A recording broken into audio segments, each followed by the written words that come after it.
What's going on guys, RG here. मैं आ गया हूं आप लोगों के लिए लेके एक और वीडियो। तो जो फाइनली बिग बॉस वाले चाह रहे थे वो होते होते रह गया। यानी कि कलेश फाइनली हो रहा था और हो जाता, लेकिन यहां पे एक समझदारी बरती गई कि आपस में बातें क्लियर की गई हैं।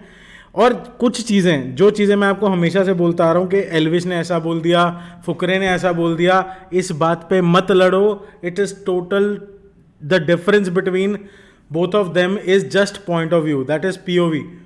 तो और कोई डिफरेंस नहीं है। और ये बात एल्विश ने भी बोली और फुकरे ने भी बोली।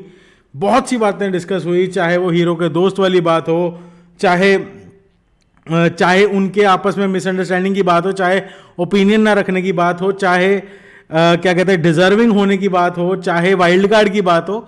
सारी बातें आज क्लियर कर दी दोनों भाइयों ने आपस में। एंड जहां तक मुझे लगता है कि एंड ऑफ द डे अगर कहीं पे भी बात आके खड़ी होती है तो वो पॉइंट ऑफ व्यू पे आके रुकती है और कहीं नहीं रुकती। तो वो चीज़ें अच्छी लगी कि दोनों को आपस में जो चीज़ बुरी लगी वो उन्होंने क्लियर कर दी। और अगर एल्विश की बात करो, एल्विश से फुकरा अगर नाराज़ हुआ था तो वो एक ही चीज़ पे नाराज़ हुआ था कि भाई तूने मेरे को कोई भी बात बोलनी है ना, तो अपने लोगों में या मेरे को पर्सनली बोल दे। इंस्टेड तू चार लोग जो फालतू के बैठे हैं जैसे पूजा भट्ट, बेबिका, इनके सामने बोल रहा है। तो वो एक चीज़ है, कहता कि मैं किसी थर्ड पर्सन के सामने ये बातें क्यों सुनूं।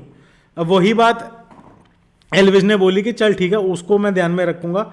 और अगर आप फुकरे की बात करो तो फुकरे ने बड़ा क्लियरली बोल दिया कि भाई अगर तेरे को हीरो के दोस्त वाली बात मेरी बुरी लगी तो उसके लिए आई एम सॉरी, लेकिन अगर विनर वाली बात करेगा तो वो, अगर तू फैक्टर पे जाएगा तो वो यही बात आती है कि भाई हम लोग एक शो में हैं, तू वाइल्ड कार्ड आया है, मेरी जर्नी 4 हफ्ते ज़्यादा है। तो अगर वो 4 हफ्ते के हिसाब से, और बहुत सही पॉइंट एल्विश ने काउंटर किया, कहता कि सिर्फ 4 हफ्ते ही आपके पास ज़्यादा है मेरे से, उसके अलावा तो कुछ नया नहीं आपने करा मेरे आ जाने के बाद भी। तो वही चीज़ है कि आप ऐसे नहीं बोल सकते कि वाइल्ड कार्ड डिजर्विंग नहीं है। तो ये चीज़ भी बड़ी अच्छे से क्लियर हो गई है, तो कोई ज़्यादा भसड़ नहीं हुई। लेकिन जो कलेश होने का मुझे डर लग रहा था वो बच गया guys. And there is nothing bad amongst everybody. Simple सी बात है, आपस में लड़ने की बजाय, एक दूसरे को सपोर्ट करने की बजाय, इस टाइम पे अपने फेवरेट को सपोर्ट करने का टाइम है। तो जैसे ही वोटिंग ओपन होती है चढ़ जाना फटाफट एंड वोट करना चालू कर देना। चाहे तुम एल्विश को सपोर्ट करो, चाहे फुकरे को सपोर्ट करो, चाहे तुम पूजा भट्ट को सपोर्ट करो, घंटा फर्क नहीं पड़ता, कोई नहीं करता उसको सपोर्ट वैसे। चाहे तुम मनीषा रानी को सपोर्ट करो, जिसको अच्छा लगे तुम उसको सपोर्ट करो। बेसिकली मिसअंडरस्टैंडिंग्स अपने मन में मत रखो, उनके मन में जो हैं वो चीज़ें अपने आप, अब नहीं तो बाहर जाके आप भी क्लियर हो जाएंगी। तो दोनों भाइयों की तरह ही हैं, ऐसा कोई दिक्कत नहीं है।